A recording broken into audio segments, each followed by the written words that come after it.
Yes, dakika ni 22 zimeondoka baada ya kugonga 6 kamili kwa saa za Afrika ya Mashariki. Tugeukie sasa katika kile kipengele cha mechi zinazofuata pamoja na utabiri, tukijikita kwenye mechi ya kesho ya Simba na Kenya Police FC. Simba Day kwa mwaka huu 2026, mechi ya kirafiki. Tarehe 8 Jumamosi, tarehe 8 mwezi wa 8, siku ya kesho ambayo ni Jumamosi mwaka huu 2026. Simba itakuwa ni siku ya Simba Day ambapo Simba watacheza katika uwanja wa Uhuru pale Dar es Salaam. Mashindano ni mechi ya kirafiki ya Simba Day. Mpinzani wa Simba ni Kenya Police FC. Simba imefikia kwenye hatua ya mwisho ya maandalizi ya msimu mpya baada ya kambi na mechi za maandalizi Rwanda, na mchezo huu utakuwa nafasi ya mwisho kwa kocha Steve Barker kupima kikosi kabla ya kuanza mashindano rasmi. Tukiangalia klabu ya Simba, hali ya Simba kabla ya mchezo, Simba inaingia kwenye mchezo huu ikiwa imemaliza maandalizi ya nguvu Rwanda, ikiwa imewapa nafasi wachezaji wapya kuzoea mfumo, na Simba inaingia kwenye mashindano ya kesho ikiwa inatafuta muunganiko kabla ya msimu mpya. Nguvu alizonazo Simba ni mfumo wa Steve Barker. Kocha anatafuta nidhamu ya ulinzi, anatafuta kujenga mashambulizi kutoka nyuma, na anatafuta pressure baada ya kupoteza mpira. Katika mechi za kirafiki, jambo kubwa si matokeo pekee bali timu inavyosogea na wachezaji wanavyoelewana na vile mfumo unavyoonekana. Wachezaji wa pembeni, silaha kubwa ya Simba inaweza kuwa kasi ya mawinga, kupiga mipira nyuma ya mabeki na kushambulia nafasi tupu. Kenya Police inacheza juu, inaweza kuacha nafasi ambazo Simba inaweza kutumia. Tukigeukia katika upande wa ulinzi, jambo la kuangaliwa mabeki wapya wanaelewana na timu inaweza kuzuia counter attack. Simba inahitaji kuanza msimu ikiwa na clean sheet pamoja na ulinzi wa kuaminika. Kwenye swala la ulinzi kwa Simba, mimi sina shida nao kabisa wala sina wasiwasi. Tukichambua klabu ya Polisi ya pale Kenya, si timu ya kupuuzwa. Nguvu walizonazo, wana mchezo wa nguvu, na timu za Kenya mara nyingi huwa na nguvu ya mwili, ushindani mkali na mipira ya juu. Nidhamu ya ulinzi, wanapenda kucheza kwa mpangilio, wanapenda kusubiri makosa ya mpinzani na wanapenda kushambulia kwa haraka. Tukiangalia vita ya maeneo ya uwanja, kiungo Simba na Kenya, hapo ndipo mchezo unaweza kuamuliwa. Kiungo wa Simba akacheza na yule wa Kenya, basi mchezo unaweza kuamuliwa. Simba lazima itawale mpira, isiruhusu Kenya Police kucheza kwa uhuru. Are we together wana Simba? Na mshindi wa kiungo ana nafasi kubwa ya kushinda. Pembeni awepo Simba, faida walionayo ya kasi.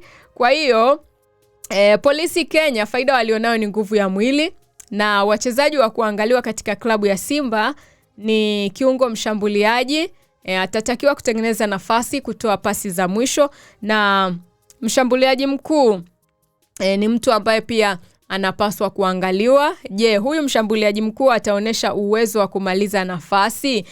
Manake nafasi zinaweza zikatengenezwa nyingi, lakini anaweza akamaliza na wakapata magoli ya kutosha. Kitu kingine cha kuangaliwa katika mechi ya kesho ni wachezaji wapya.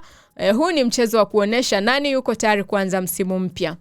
Tukiangalia pale Polisi Kenya, mshambuliaji wao wa mbele ni mtu wa kuangaliwa, viungo wanaopenda kupiga mipira mirefu na mabeki wenye nguvu. Hivyo ndio vitu vya kuangalia kwa sababu Simba ina ubora mkubwa wa kiufundi na itakuwa mbele ya mashabiki wake, lakini Polisi Kenya inaweza kuwa na hatari kwenye mipira ya kushtukiza. Matokeo yanaweza kuwa moja kwa moja, hawa wanaweza wakatoshana nguvu katika hiyo mechi ya kesho. Yes, kwa hiyo swali la kujiuliza, je, Simba Day ambayo inafanyika kesho ni sherehe tu au ni kipimo halisi cha uwezo wa Simba kabla ya msimu mpya kuanza? Wewe kwako unaona hiyo imekaje? Kwa mtazamo wa kiufundi, matokeo ni muhimu kwa morali, lakini mfumo wa kiwango cha wachezaji ndivyo vitakavyoonyesha Simba ya msimu huu. Mfumo na kiwango cha wachezaji. Hivyo vitu viwili ndivyo vitakavyoonyesha Simba ya msimu huu imekaaje.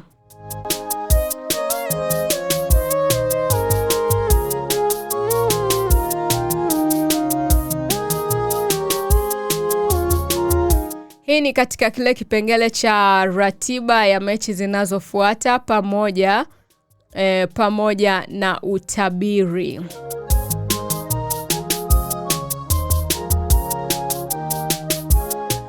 Tugeukie sasa katika ishu ya Selemani Mwalimu. Jamaa wanamweka katikati.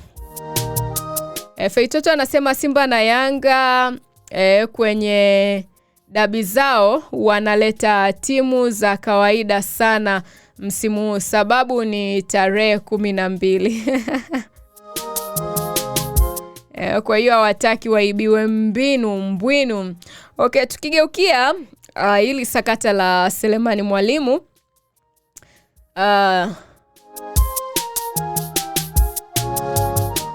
Simba watamsajili Selemani Gomez Mwalimu. Tunaangalia sakata, bado kuna mvutano na hawajafikiana mwafaka. Jibu fupi ni kwamba bado hakuna uthibitisho wa mwisho kwamba Simba wamemsajili moja kwa moja Mwalimu kutoka Wydad. Kinachoendelea ni mvutano kuhusu mkataba wa mkopo na mustakabali wa mchezaji huyo. Kuna mtu hapo alisema jamani, Simba hawana hela ya kumsajili Mwalimu. Kwa kitu kilichotokea ni kwamba upande wa Simba wenyewe wanasema kwamba Simba inasema imefikia makubaliano ya kumuongezea muda Selemani Mwalimu kwa mkopo wa msimu mmoja zaidi hadi kwa msimu huu 2026-2027. Baada ya kiwango kizuri alichoonyesha. Sababu kubwa, alikuwa na washambuliaji muhimu msimu uliopita. Alifunga mabao muhimu na amezoea mazingira ya Simba na ligi kuu Tanzania. Tukiangalia Wydad Casablanca, wao wanasemaje? Wydad wamekanusha taarifa kwamba tayari wamekubali mkataba mpya wa mkopo. Msimamo wao, wanasema Mwalimu bado ni mchezaji wao na ana mkataba na klabu hiyo. Wanadai hakuna makubaliano rasmi yaliyokamilika kuhusu kuendelea kwake Simba. Hiyo ndio sababu swala limekuwa na mvutano. Na kwa nini Simba wanamtaka Mwalimu? Kwanza anaufahamu mfumo wa Simba. Simba haitaki kuanza upya na mshambuliaji mpya. Faida ni kwamba amezoea wachezaji wenzake, anaelewa ligi na anaweza kuanza kazi haraka. Pili, Mwalimu ana uwezo wa kufunga. Msimu uliopita alionyesha uwezo mkubwa wa kumaliza nafasi na kuwa msaada kwenye mashambulizi ya Simba. Kwa Simba inalenga NBC Premier League, inalenga CAF Champions League. Kwa hiyo mshambuliaji wa aina hii ya Mwalimu ni muhimu katika klabu yao. Tathmini inaonyesha kwamba Simba wamshikilie au wamtafute mwingine. Wana Simba waendelee kumshikilia Mwalimu au wamtafute mwingine, mchezaji mwingine ambaye atachukua hiyo nafasi yake. Tuangalie faida ya Mwalimu kubaki katika klabu ya Simba ni kwamba uzoefu tayari upo. Tayari ana chemistry nzuri na timu na anaelewa pressure ya Simba. Changamoto ni kwamba lazima swala la mkataba na Wydad liishe vizuri na Simba haitaki kuingia kwenye mgogoro wa kisheria. Je, Wydad wanaweza kumtumia Mwalimu kama mchezaji wao? Ndio, Wydad ni klabu kubwa Afrika na wanaweza kuona Mwalimu ni mali yao, anaweza kusaidia kikosi chao na anaweza kuwa na thamani ya kuuzwa hapo baadaye. Hali ya sakata sasa, Simba anamtaka, ndio bado anamtaka Mwalimu. Mchezaji anapenda kubaki, inaonekana anaweza kukubali kwamba abaki Wydad. Wydad wamekubali rasmi? Hapana, bado kuna mkanganyiko. Wydad hawajakubali. Dili bado halijakamilika kwa 100%. Kwa hiyo swali la kujiuliza, kama Wydad wakimzuia Mwalimu, Simba inapaswa kutumia fedha nyingi kumnunua au watafute mshambuliaji mwingine wa kiwango cha CAF? Hilo ni swali tu. Maoni ya kiufundi ni kwamba Simba wana sababu kubwa ya kupigania kubaki na Mwalimu kwa sababu ni mshambuliaji anayejua ligi na anaweza kufunga ni ngumu kumpata haraka, lakini lazima wafanye kila kitu kwa njia rasmi ili kuepuka mgogoro na Wydad. Kwa hiyo Simba fanyeni namna bwana, mfuate sheria, mfuate taratibu, muweze kumpata huyo kiungo. Mwalimu atawafaa sana huyo.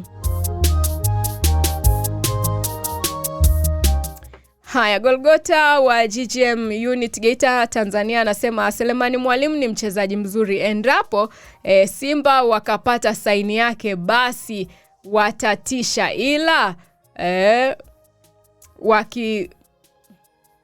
ila wasipoweza kumnasa saini yake wameisha tena.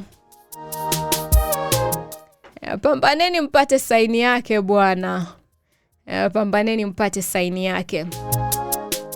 Sawa, dakika 32 zimeondoka baada ya kugonga 6 kamili kwa saa za Afrika Mashariki. Hii ni katika kile kipengele cha ratiba mechi zinazofuata, na hapo nimetoka kuzungumzia hilo swala la Mwalimu.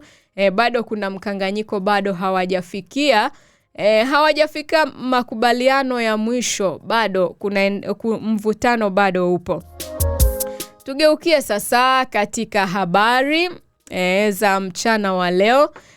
Budget ya Petro de Luanda kwa ajili ya depu ni milioni 455 KZ, milioni 455 sawa na pesa za kitanzania bilioni 1.3. Makubaliano ya maslahi binafsi yamekamilika. Mshahara wa mwezi ni sawa na milioni 86 za kitanzania.